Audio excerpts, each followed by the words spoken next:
I wanted to welcome everyone. Thanks so much for joining us today to talk about the future of gun violence, violence science.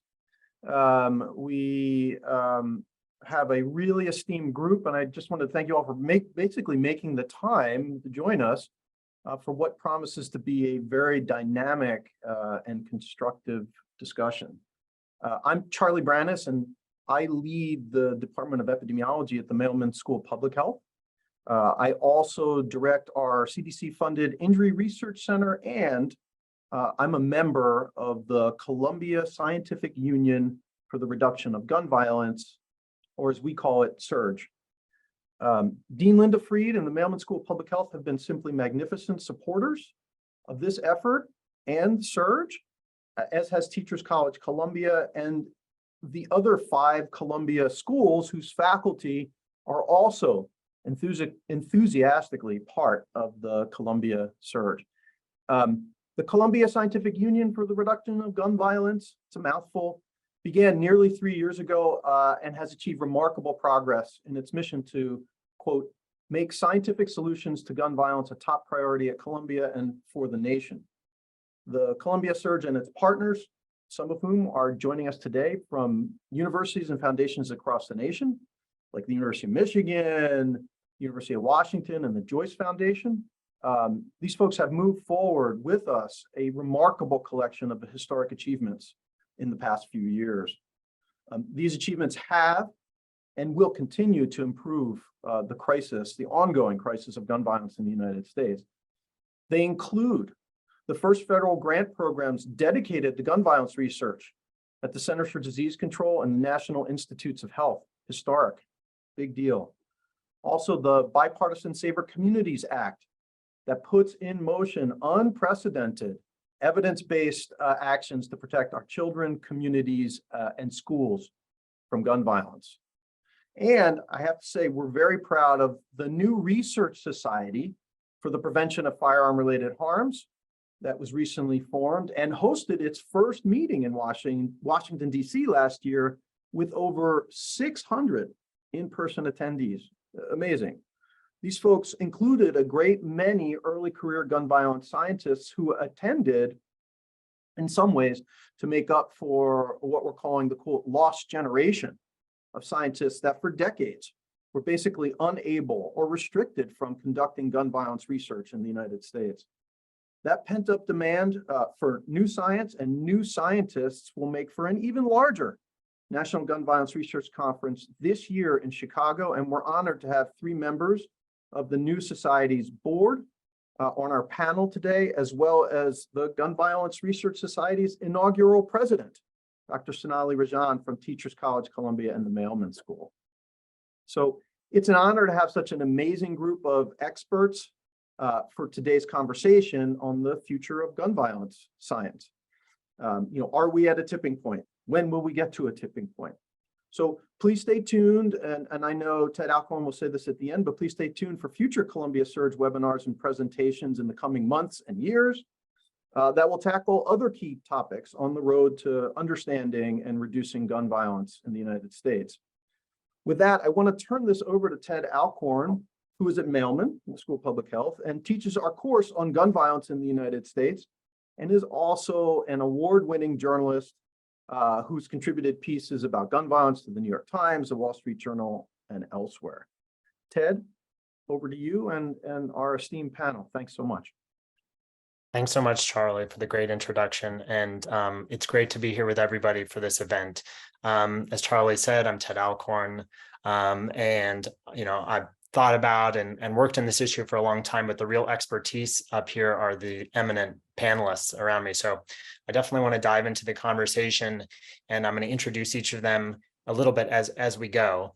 I'll just say to open that, we're here to discuss, as the title of the event suggests, the state of science into gun violence.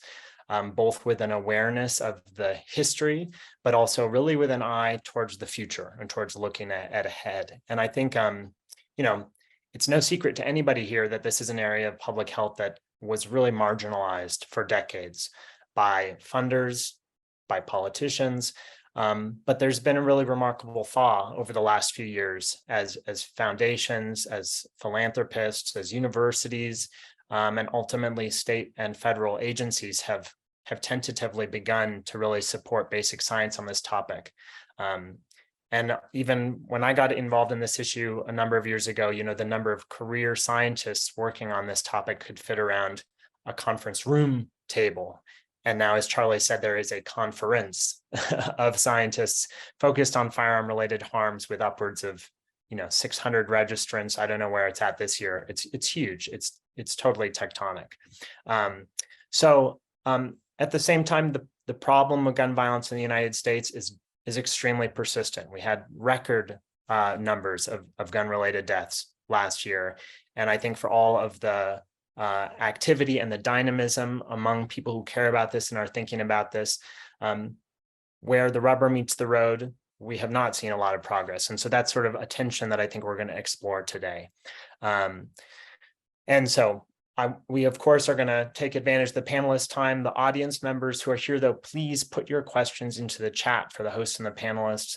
I'm going to try and monitor that as we go, and we're going to leave a little bit of time at the end of the event for you to ask questions directly or for us to raise your questions directly. So we're definitely going to make time for that. So to turn to Dr. Rebecca Cunningham, who's a professor of emergency medicine and vice president for research at the University of Michigan. Rebecca was intimately familiar with the devastating impacts of gun violence from her work caring for patients in the trauma bay. But when I asked her a little bit about how that deepened, she said that in 2019, after one of the country's perennial mass shootings, she was, as she put it, in the right place to really help the University of Michigan make an unprecedented commitment and to launch an Institute for Firearm Injury Prevention, which has only grown and has the support of state lawmakers. And so Rebecca, as somebody who is, an important column, a supporter of the whole field of gun violence science, I wanted to ask you, why is gun violence research important, aside and above from things like grassroots advocacy and legislative advocacy that are more in the public eye? Why does the gun violence science matter? Yeah, thanks so much to Ted and to the panel and for the invitation to speak with you all today on this topic that, as you mentioned, is so near and dear to all of our hearts. I want to go back just a little bit, Ted, and say, working on this for the last 20 years, first really at the bedside, getting seeing this firsthand and understanding at that time, what felt like hopelessness from both our colleagues and from our patients and our families and our communities, and day in and day out, and thinking about why we weren't attending to this in the same way we were attending to all the other kinds of diseases and public health problems that I came across, either in medicine or in public health, really propelled me forward to think about this. And the first question is, why were we not thinking about this as research, the way we think about every other disease, the way we think about taking care of kids with asthma or patients that were coming in with car crashes? When we understand that it's a disease that has the leading mortality for children, for example, and teens and young adults, how is it that there was so much silence on it? And I know we'll have more conversation on that, but that's the first question I put back. Why is it not research? If I fast forward a bunch of years and working in injury prevention generally in the years where we couldn't exactly focus on firearm violence, and then working more specifically on gun violence with folks here and others across the country, really focusing on why research. And then now, as I speak to you as the Vice President of Research for the University of Michigan, I think a lot about research and why research. And I think part of that answer is the same for no matter what the big societal problem we have is research is a kind of a ivory tower name, but really what it means is the generation of knowledge. So how do we generate the knowledge that we need to move ahead to address the societal problem that we have? I think we're all here because we recognize it's a societal problem. And then what we get to for answers for that We can't just assume. We can't just assume X policy will work. We can't just assume X safety device will work, or X message to parents at X time will prevent, Y action. Those are components that we have to generate knowledge on as scientists, as a science, and then move that science ahead into how we move it to action in implementation and in other projects. And here at the university, we've taken that very seriously, as has Columbia, and we'll hear soon from Washington, by really understanding that this big societal problem will be handled not only by managing research in medicine, or research at the bedside, or research in public health, but that really it will take the generation of knowledge across the humanities, across even arts, across history and a historical perspective, across public health and across all the sectors of medicine, et cetera, to move together, engineering, to really generate knowledge on this topic, criminal justice, all the sectors. So the University of Michigan, we have 19 schools and 3 campuses, and we have folks pretty much across all of our schools also then working on this problem under an institute focused again on research, very apolitically. What is the data? How do we generate new knowledge, and how do we share that knowledge out and move it to action? I'll end with just one point, is if the other reason we think about why research is, if we think about where we were historically in the 1950s and 1960s, when car crash was just carnage on the road, and we were losing so many young people and so much of our generations to car crashes, the research community and the federal government responded by generating new knowledge, by generating a new highway traffic safety association, by engineers working on car seats, by engineers working on airbags, by behavioral scientists working on less drinking and driving. All of that was generation of new knowledge, 1,000 points of light of new knowledge that come together, that then all encompassing decreased overwhelmingly car crash deaths over the past 60 years. And so that's why research. I love that image of sort of a whole ecosystem of people involved in generating the knowledge that's going to inform smarter actions, just like you described. Now, Dr. Ali Rouhani-Rahbar, who's a professor of epidemiology and of pediatrics at the University of Washington, he traces his involvement in this issue back to December 14th, 2012, as many people do, the day of the Sandy Hook shooting, because Ali was actually a doctor or an infectious disease epi at the time. He just joined the faculty at the University of Washington when the shooting occurred, and he told me that he felt compelled to change his focus, believing that more public health experts should be involved in this topic. Ali, what was the climate of gun violence research like as recently as 12 years ago, as a decade ago? Thank you so much, Ted. It's really wonderful to be here. Thank you for inviting me and including me in this conversation. It was very different, Ted, at that time. I know it was just 10 years ago, 11 years ago, but it just sounds like a very, very long time ago. It feels like a very long time ago. I came to this country 20 years ago, and I have spent half of it working every day on gun violence prevention, as you mentioned. It's been a decade now. And back then, back in 2012, 2013, it was a much lonelier field. There were not a lot of people who were working in this field. We were fortunate to receive an award from a grant from Seattle City Council for $153,000 to be exact at that time, to really support our research into gun violence prevention. And that turned out to be a game changer. I worked closely with my mentor and colleague, Dr. Fred Rivara, at that time, and we formed some research projects that really led into some work subsequently to look at the impact of firearm injury and gun violence in their communities, especially the risk of re-injury after somebody has been shot already.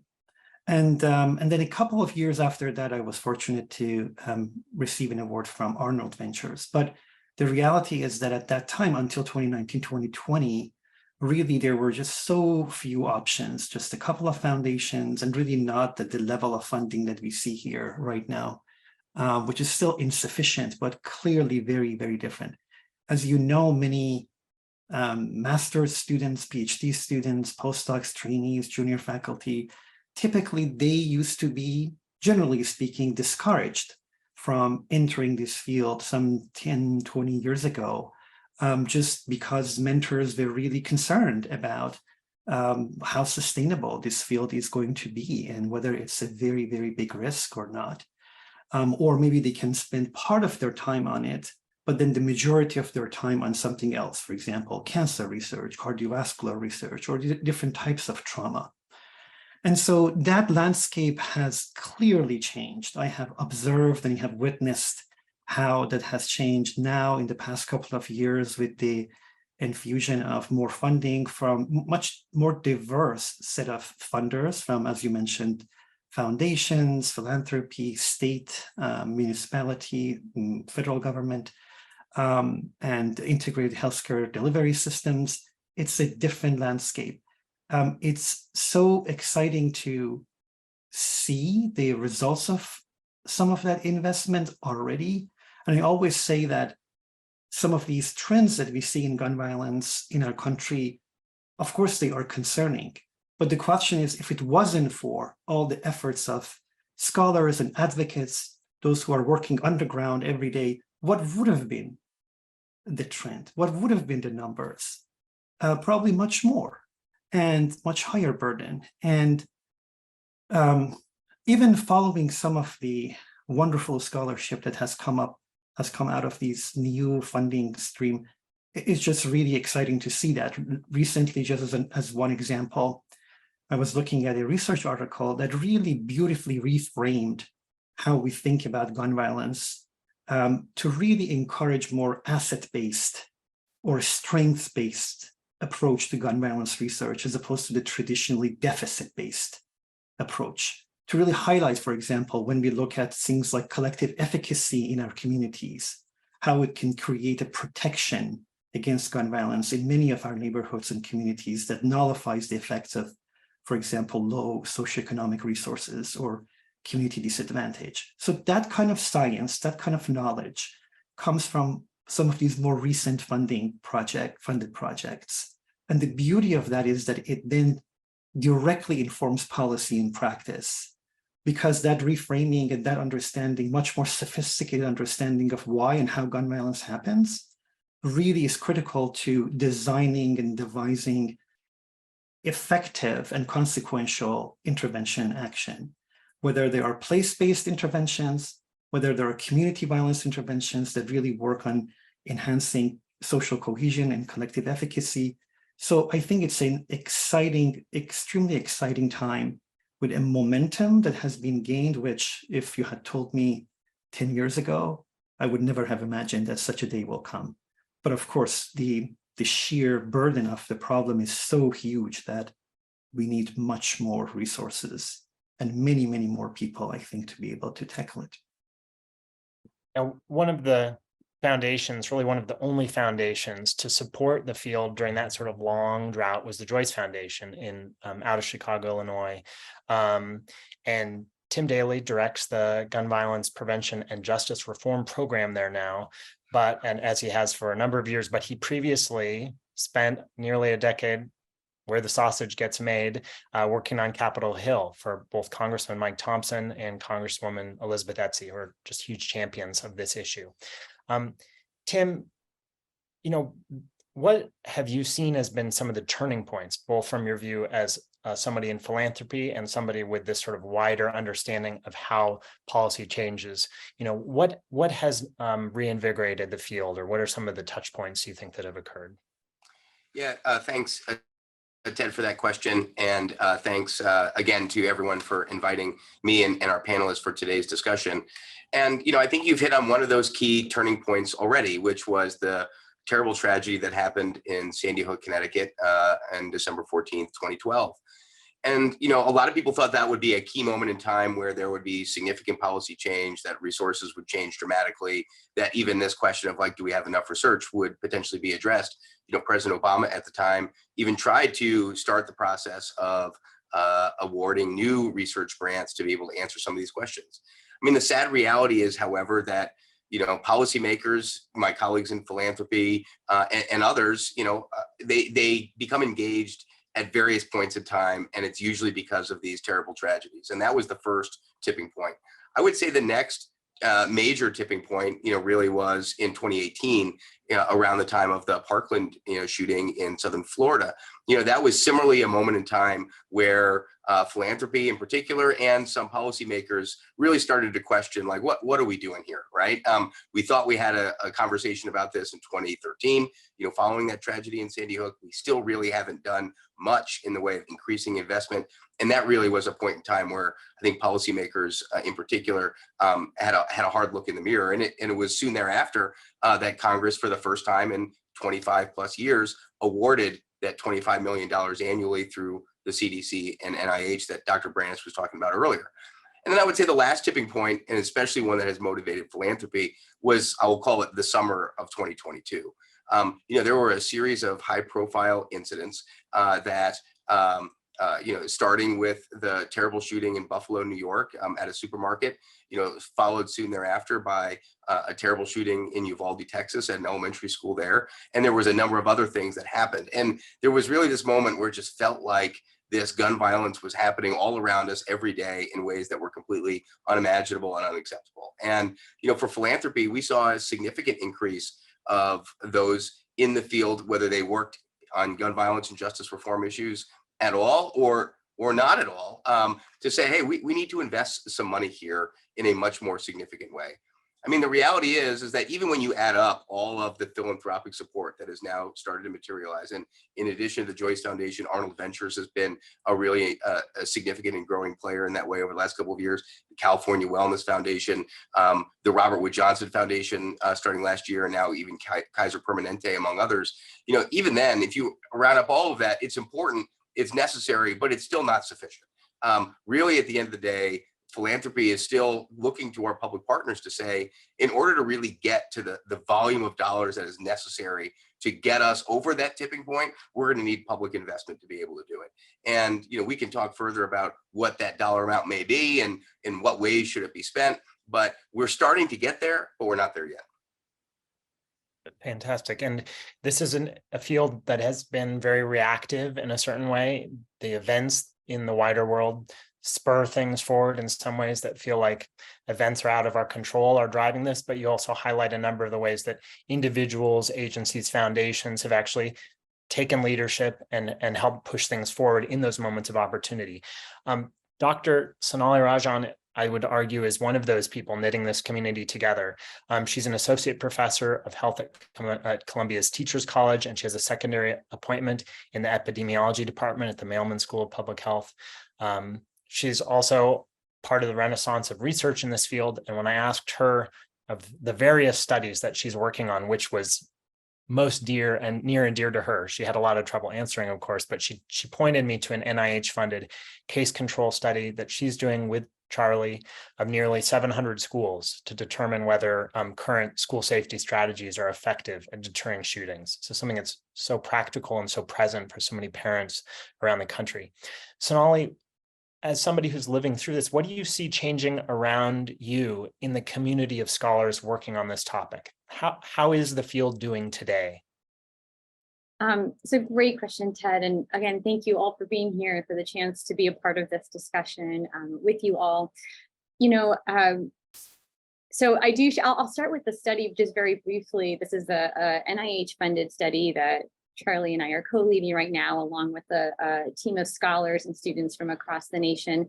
And, you know, this funding was made possible because of the very recent investment in federal funding to specifically support the study of gun violence that the federal government allocated just very recently. And because of that level of funding, it's allowing us to do this work where we're not just collecting data from a handful of schools in this case, but we're actually collecting data from hundreds of schools. So the idea that we're trying to really produce generative, helpful, truly useful pieces of information that we can use to influence policy and practice and things on down from, the federal level all the way down to the schools right here in New York City. I think given all that, and it's so important and it's so good to see that, it's still, a very small piece of the funding iceberg. I think about, Dr. Cunningham was referencing, gun violence right now is the leading cause of death among children and teens in the US, and it is a growing public health crisis. So I think about often, I know we all do, the amount of funding that is dedicated, as it should be, by the way, to other public health and health crises, heart disease and cancer prevention and all of that. That same level of investment is needed in this context. So it's good that we have the funding that we do, and it's also important that we think about what more is needed. Now, to answer your question, Ted, I think what has been remarkable and the funding that we are seeing now has contributed to this, along with many other investments in different ways, has been, a change and shift in the field. We've gone from a conference room table to a full conference. I mean, we have almost 700, potentially more, gun violence researchers, scientists in this space, students all the way through senior scholars coming to a national conference in just a few weeks in Chicago, so we can actively share the science. My colleagues here know this, but there has been such a growth of such good quality science in this field recently that we are barely having room in our scientific program to fit it in. I mean, just to give you a sense of the scope of what is changing. And so, what I see kind of from my vantage point is that new questions are being asked, new methods are being employed, but importantly, and this is a little bit of my bias reflecting in the work that we're doing here at Surge, but also elsewhere, is that the disciplines are coming together, that there's less of a siloed approach to thinking about how do we generate data-informed, evidence-informed solutions. How are we expanding those tools in our toolbox? How are we bringing in students and early career scholars into this space? I mean, those are questions that and opportunities that were not available even just a few years ago. So I see the field changing in such a positive, rapid manner, and the investment on all different levels are allowing for that, but we certainly need more. Now, I want to tip my hat to one of the questions that's coming in the Q&A. I'm going to try and integrate it in another question that I was going to pose to Rebecca, but also to the group as a whole. It's no area of science or knowledge generation is divorced or disconnected entirely from politics, but politics are very present when we talk about guns in this country. It's a topic that goes to the core of a lot of people's identities. There's big interest groups that are involved in the issue of gun policy. And I think, when we proposed this panel, there was some discussion over, the concept of a tipping point and of whether a field that had long been sort of in a stasis was now had some sort of momentum that would keep it going forward. And I guess I would ask Rebecca, is this field at a tipping point? Does it need to be defended and justified anymore, or is it self-propelling? Or, are we not there yet? Are things still very much precarious and in a state of uncertainty as to what the future would be? Great, thanks for the question, Ted. So both. I mean, one, the numbers are unrelenting, so there's no tipping point in the numbers that we saw, as you mentioned. But we are at a tipping point for momentum. I don't think that means that it's done being precarious and that we can be complacent about that. But to echo Sonali's point, I was one of those faculty in 1997 and 1998 that wanted a career in this field, and absolutely was told that there was no career and there was no mentor and there was no science and there was no funding, and I couldn't put gun violence in a title of a paper, and I couldn't talk about it in a room with the CDC. So that's much different than the building of this scholar base that Sonalia and Ali describe, helped along by, initial funding with the NIH, with our FACS program, Firearm Safety and Children program, in one of the first major investments that the NIH made in 2017, which started a training program. At that time, we could have 2 or 3 postdocs, some of the first in the country, on this topic.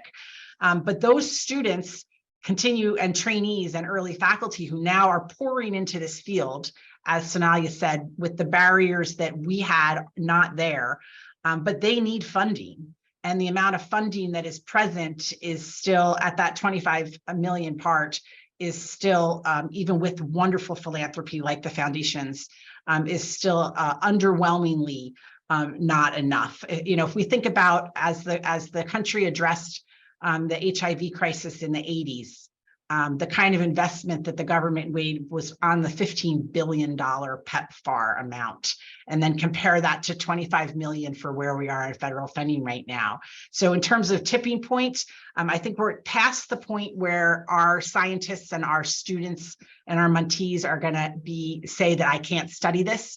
They are charging ahead. This generation is charging ahead. It's affecting them. The students and faculty that want to work on this now were in those classrooms in the past decade, and in the neighborhoods and in places where they felt gun violence. So I think they have the momentum that we're moving ahead.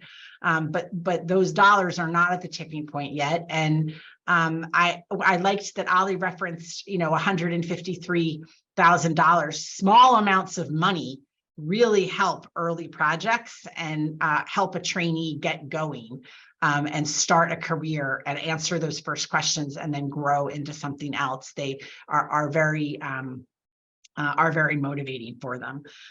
So I cannot look over a room of 700, 600 scientists last year who are actually able to talk and focus on this topic and share great ideas, but know that we need, in order to address HIV, in order to address car crash, we had to have thousands of scientists around the country. And in order to do that, we need, there's much more funding that is needed for that. So that tipping point isn't there, 2 tipping points.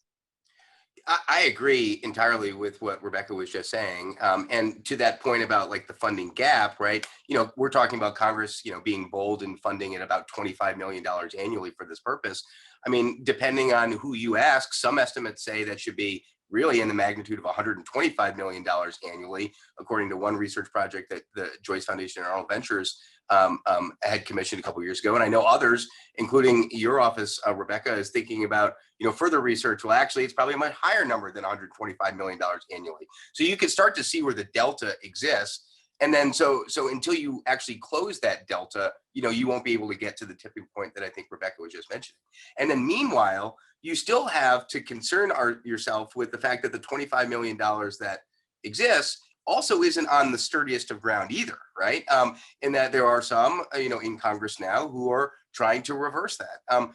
Who knows if they will be successful or not? I think the field has started to become more diversified in its funding. We see a number of states, for example, investing as well, state governments, in addition to philanthropy. And then even at the University of Michigan, a very significant number of their donors have supported that directly, which, has helped mitigate against if the federal government were to withdraw some or part of that 25 million. But like, that's still a risk that I think folks need to be aware of. And as we are trying to build towards closing that gap, we still have to look on the other side too. Yeah, great points. There's been a couple of questions, I think, that are sort of focused on, and I'm going to highlight something that Dr. Jim Gaudino wrote here. He refers to a conversation he had with somebody about the need for scientific research funding, and the person responded to him and said, "We don't need more research. We know what to do." To take the second half of that phrase, if we know what to do, what is some of the gun violence research that's been produced over this last 10 years, or that's starting to emerge? Where is it making a difference? Where is it where the rubber meets the road? And I guess if anybody on this panel has a specific example they'd like to highlight just about how some of the science that has been done has translated into changing the decisions that we make as a society around this issue. I'm happy to pipe in, and I know we all have thoughts on this. I think about this all the time, that there is this sort of misnomer that there is like a single policy or a single practice that will fix this public health crisis. And I feel like that's I feel like that's important to kind of reorient as we think about why research investment is so needed, because think about all the other public health issues we study. I mentioned cancer earlier, or stroke, or heart disease, or any type of chronic disease, or frankly, even any other public health issue. Drinking and driving comes to mind, smoking cessation, things where there are multiple solutions that have been informed by very good quality data to inform a set of solutions that then reduce actual harm associated with that. And I think that's so important to consider, that we're not just trying to reverse the current trend on gun violence as a crisis in the US, but we actually want to reduce this firearm related harms across locations, across the life course. You know, I remember seeing this last year, and this always sits with me. I know Rebecca and I have talked about this a little bit. I think last year at some point, I know our current Secretary of Transportation, Pete Buttigieg, had made some, had framed an initiative he was spearheading to reduce traffic related accidents and deaths to zero. Like, it was a goal and a vision for his office and for the federal government. And I remember, I think Rebecca and I talked about this. I remember thinking, imagine if we had that as a goal for gun violence. Like, imagine if that was even in the realm of our possibility here. And I think that's where I feel like when we say, like, what is a tipping point, it's, are we at a point where we can actually be having that level of conversation in terms of real reduction of harm, which goes so far beyond you know, just one particular policy or practice. So I just wanted to say that. I just feel like it's important, the reframing of that there's so much more. In order to do that, in order to get to that point, we need to understand what policies work, what practices and programmings work at all different levels. So there's lots of examples, but I just wanted to say that kind of big picture piece. I don't know if that makes sense.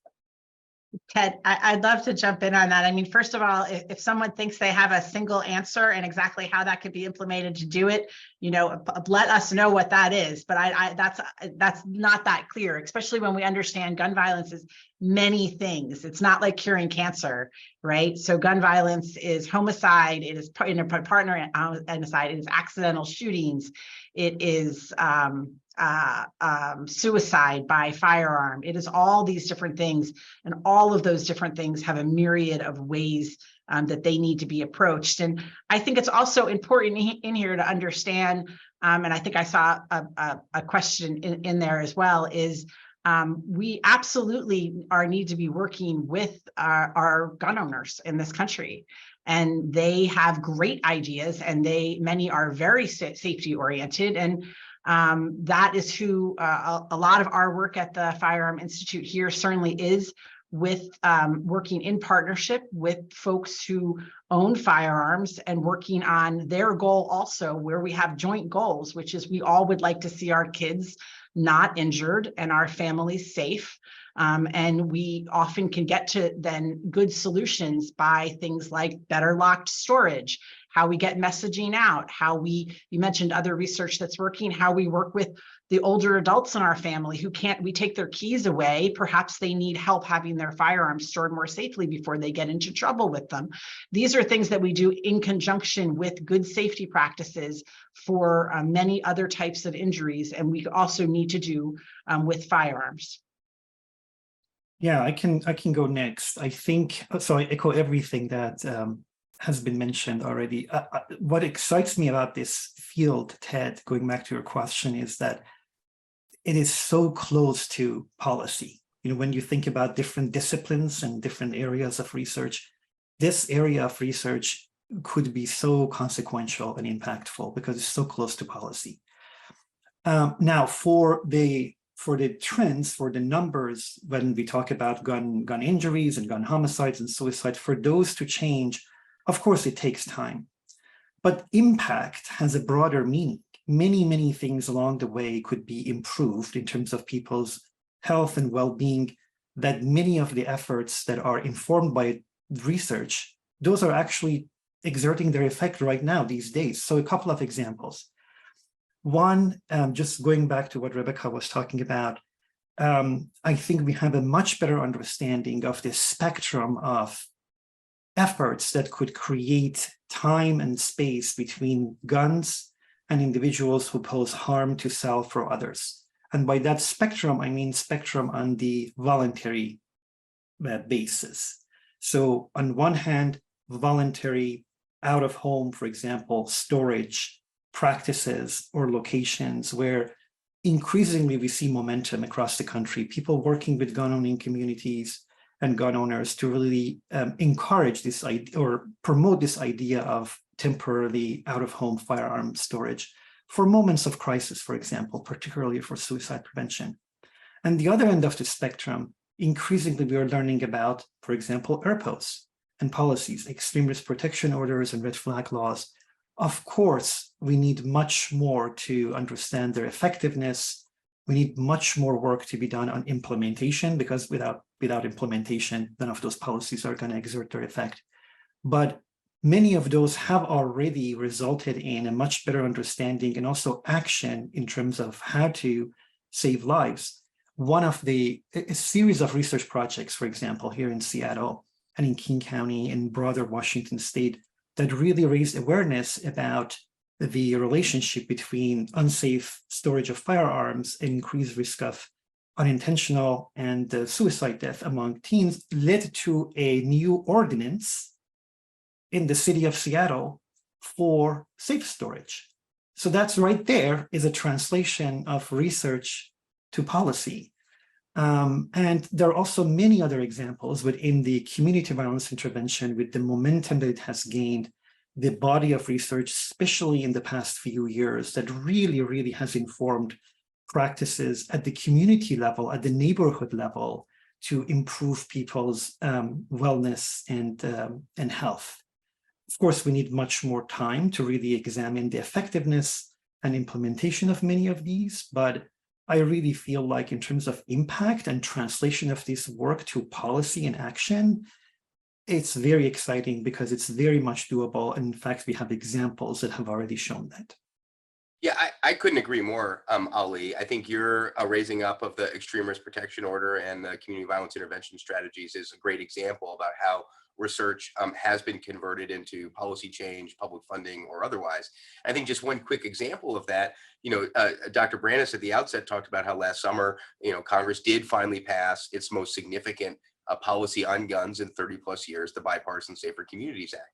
And when we reflected on the enactment of that, we said to ourselves, well, a key difference in the summer of 2020 versus the spring of 2013, when Congress had its last serious debate on this, is we now knew a lot more about what policies potentially work and what don't. And that really had bearing on the policy debate that Congress had.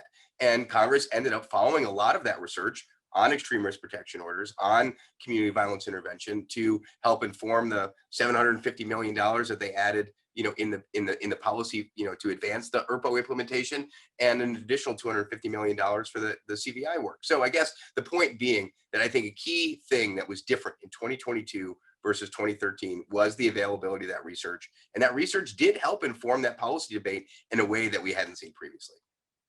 And Tim, can I actually ask you a follow-up question? Because I know you've been thinking a lot about this.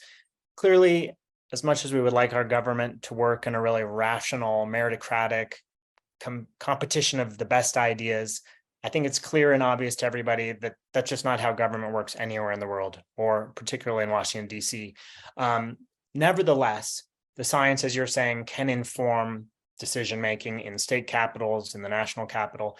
What are you thinking about as a funder about how the scientific community around gun violence not only can do more research, but can make that research more impactful? Like, what are some of the steps that could be taken to translate research into more activity? And I'm just going to highlight a question that Jeff Fagan posed, which I think is related to this. He's asking, given that there are several lawsuits in the works around this issue, is there a better way to connect the research community, for example, with litigators, so that science is impacting and shaping that litigation? And we could think of any number of areas around gun policy and programs like that. Yeah, I mean, I think these all have very similar answers, both the question you ended with and what you started about how to inform policymakers. I mean, first, we had a lack of research, right? We had some research, but we didn't have enough. So we were constrained in the knowledge base. And then when we did start to get resources, most of that resource was to develop research and not focused on the strategic dissemination or the efforts to convert that research into like policy, which is a whole nother set of skills that often are required. And I think one of the modern developments in this field are these centers like at the University of Michigan, like at the University of California, Davis, Johns Hopkins University, where they have become anchors, and I should say also Dr. Ali Rouhani's center in Washington, where they've become kind of this center of trying to disseminate that research and in a way packaging it so that it can be more usable and digestible by non-academics. Like that still remains a key gap. I think from policymakers' perspective, you are correct that in some places, particularly federal national debates, politics really has taken over our ability to have substantive conversation. And, that is a challenge that is far beyond the scope of this webinar. But at the state level and at the local level, evidence really does matter here. Going back to that ERPO example, we have seen 21 states, strengthen or enact one of those extreme risk laws since 2014. And a lot of that is coming on the back of research that is being done there. I think the gap that continues to remain, though, is how we can use the limited resources we have to more strategically disseminate and more frequently disseminate that information to policymakers. And the same is true on the litigation piece. I think one area of research that is developing that has a huge bearing on the litigation bucket of work is around what are the risks associated with firearm ownership and possession. We now know a lot more today about those risks. And those risks are enormous, right? And if insurance companies or gun manufacturers or whoever in that chain of custody, right, is on notice about those risks, that absolutely changes the calculus around the litigation discussion that the question person asked. And please feel free to continue to use the Q&A. We see all the questions and we're going to get to a diverse collection of them in our last 15 minutes of the webinar. But here we've been talking about research a lot in the context of policy. I'm guilty sometimes of connecting it only to policy when that's really a very narrow definition of it. Rebecca, would you weigh in a little bit on? Yeah, on I'd be happy to. I want to also make sure that if I could leave one thing with people here is this is not hopeless. And there's a lot of hopelessness that we fall into on this topic, which is we can't do anything unless, all of our politicians wake up one day and do the right thing, or unless, all X bad things, certain type of weapon disappears in the country. So there's a long range between that and where we are now and where a lot of lives can be saved in between. And so, if we break that down a little bit, a lot of what we're talking about that could make a difference right now, people could do something right now in their lives, in their families, in their communities by focusing on harm reduction in the climate we are in. That doesn't mean those other things aren't possible solutions and there aren't other policies and other procedures and other components. But right now, there are things we can do. And if we think about, again, other what I mean by that harm reduction, you no longer drunk driving has decreased in the country, not because we think we're going to get ticketed when we get into the car and because there's a law that says we can't drive drunk, but because of lots of work on norms of driving and drinking and what we say to our family members and the keys and the way we talk to our teenagers about it. We've reduced the harm of that car and drinking by all these myriad of other events. And I know that's not satisfying to people sometimes, that they want like an absolute permanent thing. But in the meantime, we miss the ability to affect, thousands and thousands of lives and people by working on those things alongside of thinking about these other big things and not giving up hope on that. So injury prevention always has behavior change. There's engineering components, how we get people to be safer with the guns they have. Or, success sometimes might be you have 6 guns and can we store 5 of them more safely? That is success and might save some lives some of the time. We have to work on every avenue we can work on. So that's my rant.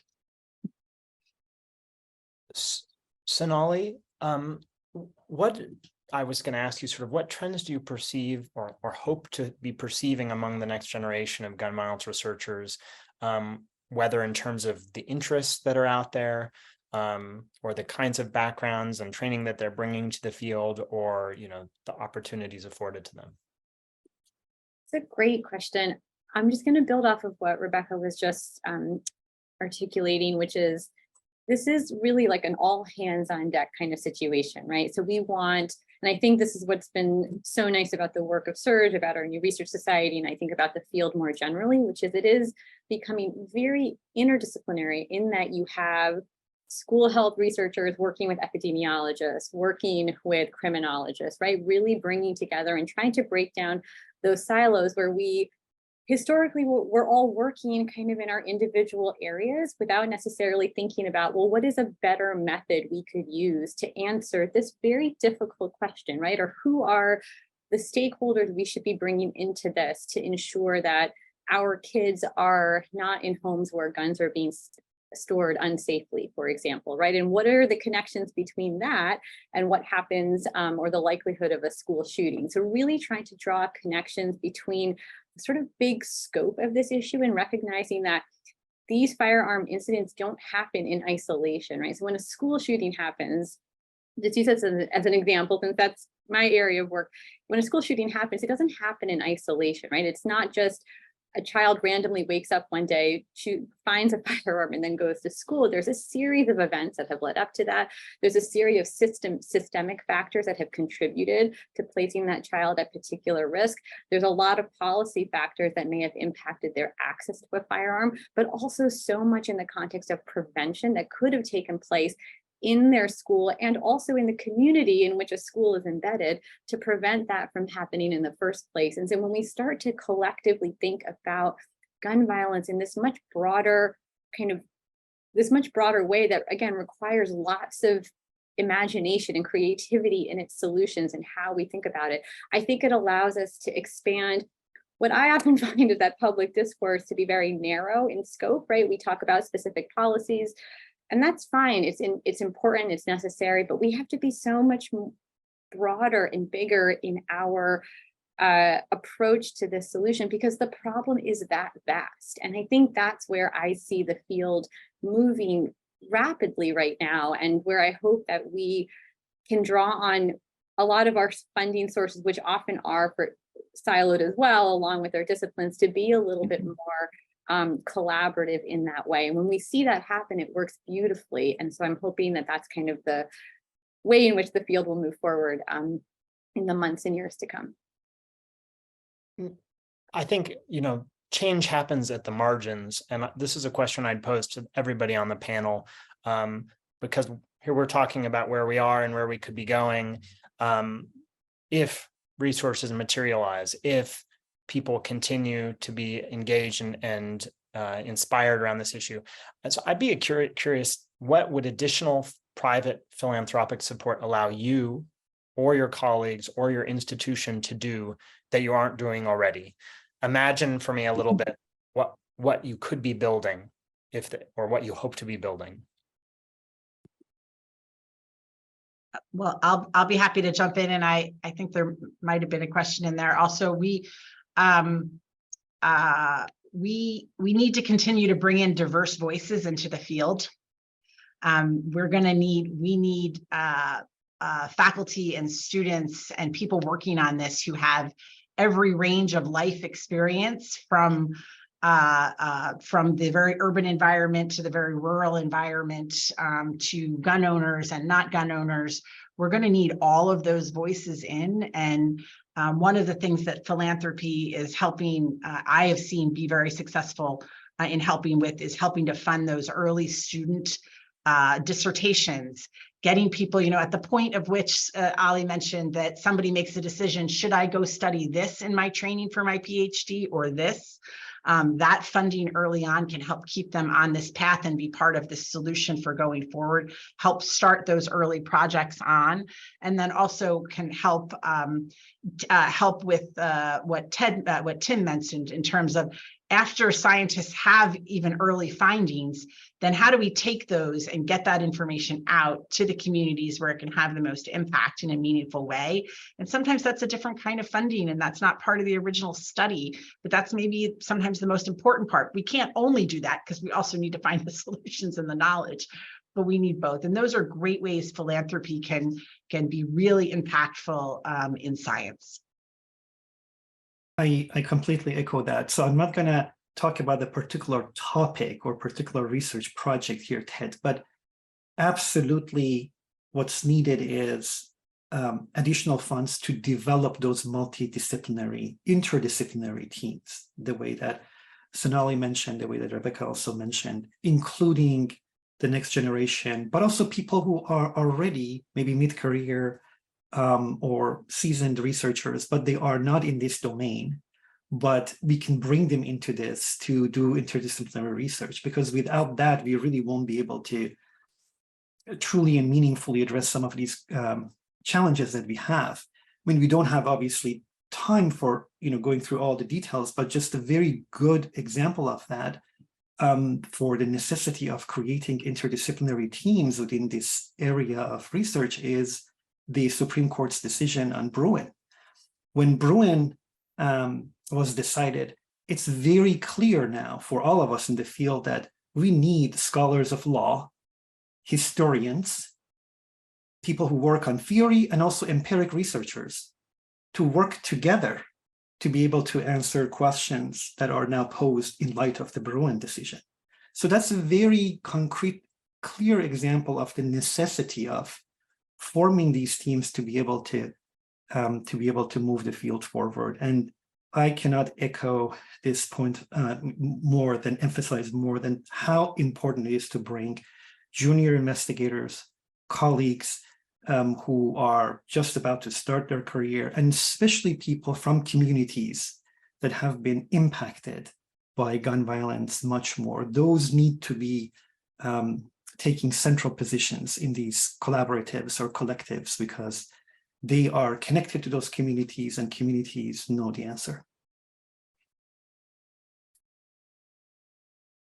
Yeah, I couldn't agree more. I think, there's so many very practical questions I know we all get in our day-to-day and in our interactions, because the scope of gun violence is so vast and it impacts all facets of our day-to-day. I mean, we organize so much of our day-to-day around the inevitability of this kind of violence. I think something that I know Charlie and I are doing right now with this NIH study we were just talking about earlier is really that on-the-ground testing of very specific school safety strategies that are being implemented in thousands and thousands of schools across the US, impacting millions of children, arming teachers, active shooter drills, metal detectors. Do these kinds of strategies, among many, many others, do they work? And if they don't work, what should we be doing instead? So the need to really develop rapidly good quality data to answer these very practical questions that impact so many communities and kids and schools and families is so critical. And I think that's where I see some of the pieces of this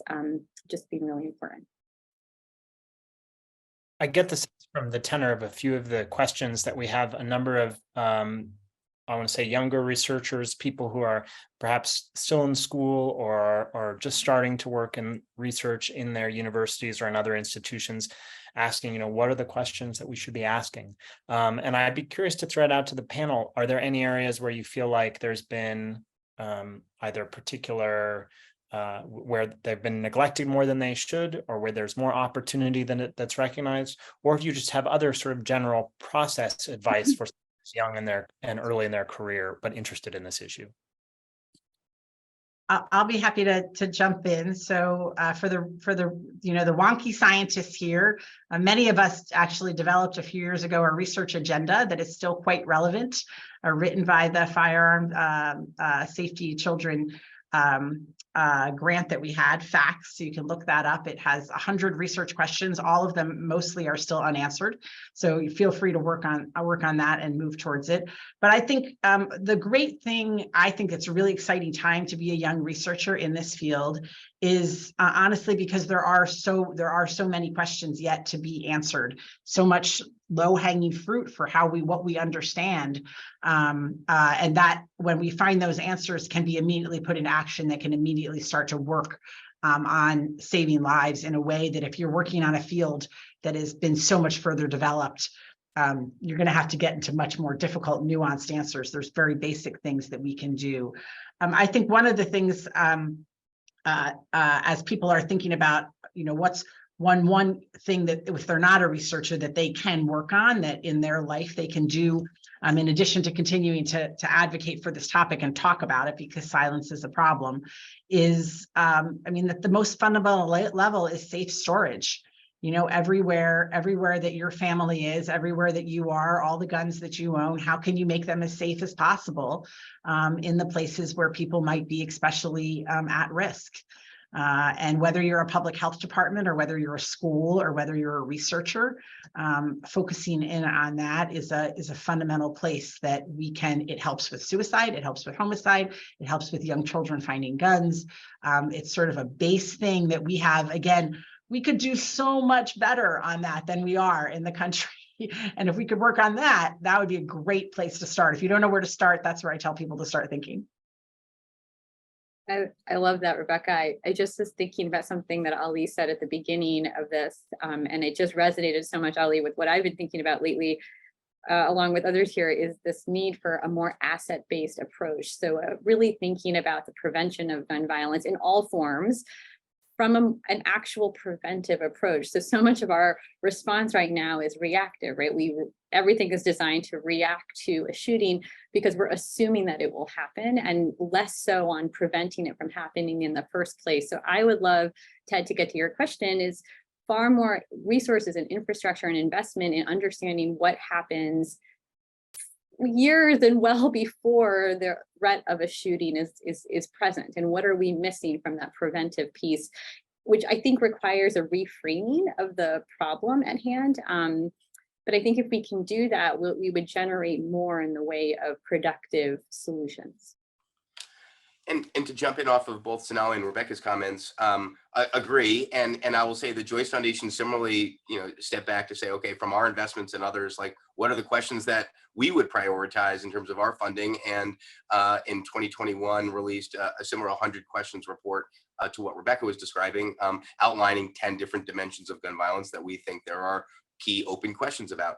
And that was just 2 years ago. And since then, I think we would add to that already. I think one key area that we are trying to explore is around the implementation science. We have talked a lot about policy here and the policy ideas.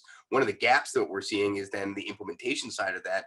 And really, there isn't a ton of implementation science around it. There are some, but very minimal. And that is an area that I would certainly encourage folks to think about. I think it's been on the peripheries of what the comments you've already made. But it's, again, unmistakable that we live in a time when there's a highly politicized politics in the United States, and there's been some diminution in the trust in institutions generally and in science. And there's been a few questions from the audience about how to do science in an era where the findings may be mistrusted by one side of the political spectrum and the other. There's been questions about advocacy and how to make change occur when of the things that we do know we need to do. I guess I'd be curious to you all as scientists, how you navigate this and how, to what degree you think it's important to stay aware of the politics and shape your actions in relationship to them, or do you zone out, push those things out of your attention and just focus on empiricism and let the chips fall where they may, or something obviously in between? So I'll start. One can't be naive, and I don't think any of us are particularly naive. On the other hand, there's so first of all, if we go back to the very apolitical goal that across the political spectrum we agree with, which is we want to have less people dying and people to be safer, is a good way, I find, to stay away from very much political rhetoric. And when I keep that in my mind, that those are my goals, and whether I'm talking to somebody on one extreme or the other, that's a good place for us to work together, is one piece. And then the other piece is, again, many of the solutions are not political. Many of the solutions actually are straight up old-fashioned injury prevention, public health. When people are at a lot of risk, you don't give them a mechanism that they could harm themselves or harm other with. How do we have safer storage? These are things that are very not political, but they're difficult to enact. And so I think that those are good places to begin to focus. There are obviously policy conversations, and policy conversations always involve politicians. But I find when we stick with what we think the answer is to keep people safer, is a good way, and that other people also agree keeps them safer, and what's driving people individually towards that common goal that we have, we get further and we stay away from arguing, which doesn't get anybody anywhere. Yeah, I can just add one comment to that, which is when we advocate for, based on our research, for policies or programs for actions, and it's not all policy change, and at the community level, we find that our credibility is much higher and much greater when our team or our teams have individuals in them with diversity of opinions and perspectives and backgrounds. So I have found that to be really, really essential in terms of making that change, in terms of creating that advocacy that's more credible, even when we talk about contentious, highly political issues. So I just wanted to highlight that. There's been a couple of questions about other industries, I guess I would say, that generate and act on knowledge, maybe outside of the university setting where a lot of you are coming from. Insurers who are making actuarial decisions, industries who have to make, decisions about profits and losses and the safety of their products and so forth. Do you all have a sense, or does anybody have a sense of research on this topic that is occurring in sort of non-traditional settings or places that you would like to see there be more leadership, more interest in this topic? I would like to see the insurers be more interested. We've certainly had conversations with insurers over the years. Insurers are very interested in home safety. They're very interested in whether my smoke alarm works, and they're very interested in whether I'm driving my car. Many car insurance folks even measure that while I'm driving. So home safety, we know things about home safety related to firearms. We know that locking our firearms up would create safer homes. And so when the insurance industry gets interested in this and stops being concerned about it, and in past conversations we've had, they have been afraid to offend their constituency by asking questions when we've had conversations with insurers for this. However, taken from an asset-based approach that the others mentioned here, without requiring anything, if one could get a good discount for having demonstrated safe storage, well, that would go a long way and be very in keeping with individuals' rights, as well as with increased home safety. There's a lot of room for movement in that area.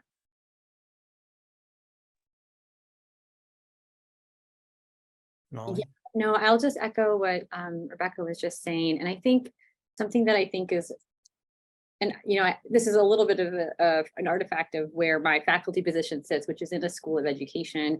And so a lot of my time is spent trying to draw connections between two fields which tend to be very siloed in practice, between public health and public education. And I do think something to be said is also reframing the issue of gun violence. It is a public health issue, but it also impacts all these other critical outcomes, economic outcomes, and impacts learning. So we want to talk about learning loss and testing. You have to then talk about kids being able to be safe at school. They go hand in hand. It feels very obvious, but those connections and conversations aren't always happening. So I do think that is an important part of this discourse, which is to say there's connections to other key areas that I think would allow for us, again, to expand on how we think about what solutions to this problem can and should look like. Well, as we wrap up, I know that we're not going to be able to answer and fill everybody's curiosities here for today. But this isn't the last time that Surge will hold a conversation on this and related topics. I want the audience, of course, to keep their eyes open for notice of a webinar coming up in the next month. And there's still time to register for the National Firearm Injury Prevention Conference in November. But to leave us on a note, I think, of pragmatism, forward forward thinking and also optimism, I'd like to ask each of the panelists in turn, what continues to inspire you and give you hope around this issue? What makes you optimistic about the direction that we're going? This is my favorite question. I think honestly, like the nature of the field, which I think is so genuinely collaborative and supportive, and like if I have a data question, I can write to Ali and he will write back right away. And I think if I have, like, I just think of someone who is like, has grown a little bit into this field, the mentoring, the support, it is, I think, unusually collaborative in that way. And I think that certainly gives me a lot of hope in terms of where I see the field growing in the coming years. So that's what I would say. I agree. And Ted, for me, I think it's translational potential keeps me going, because that's what gives me energy and hope. Working with researchers, working with practitioners, working with community leaders to exert that positive change. So that's something where every day when I wake up, I'm energized to work on it because of that. That's the central motivator for me. What motivates me is when I read a lot of the research that we've been talking about or from others, and the research talks about maybe case series that clearly showed how policies or interventions or strategies are really making a difference. And there's one I think about a lot from the University of California, Davis, where they did a case study of how the extreme risk protection order law was being used in California. In this case series, identified at least 58 cases where, someone was very clearly hoping and wanting to use a firearm for the purposes of doing something terrible. And that gives me hope to know that the policies and the efforts that we're all talking about actually have an impact. And as was discussed earlier, like we don't see the numbers that it improves, and we don't know who those people are that were saved by these things, but we know they exist. And then when you see a research project of that type that quantifies it to that degree, really inspires me.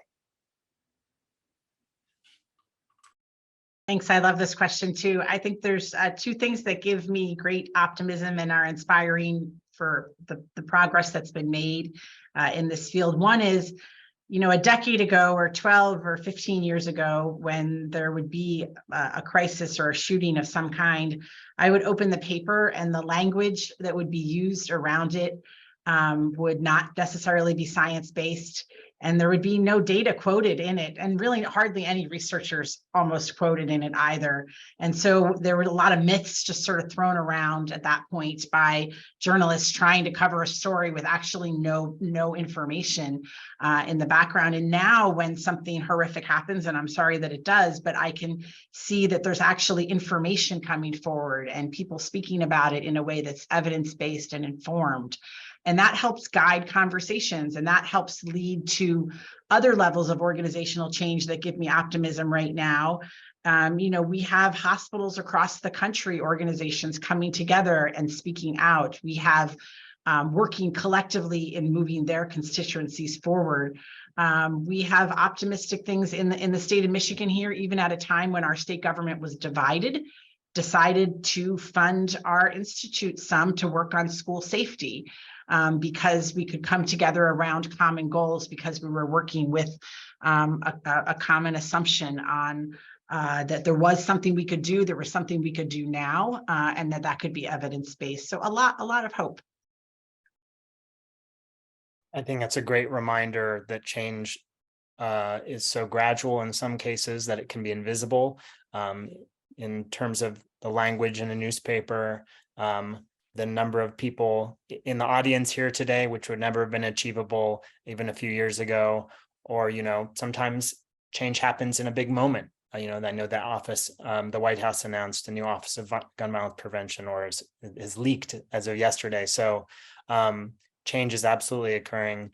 And we hope that this conversation reaches more people who want to be a part of that, and that this conversation continues. So I want to thank all the attendees, obviously the Columbia Surge for hosting this, and for everybody in the audience who engaged so wonderfully in the Q&A. Look forward to seeing you again, hopefully at our next webinar.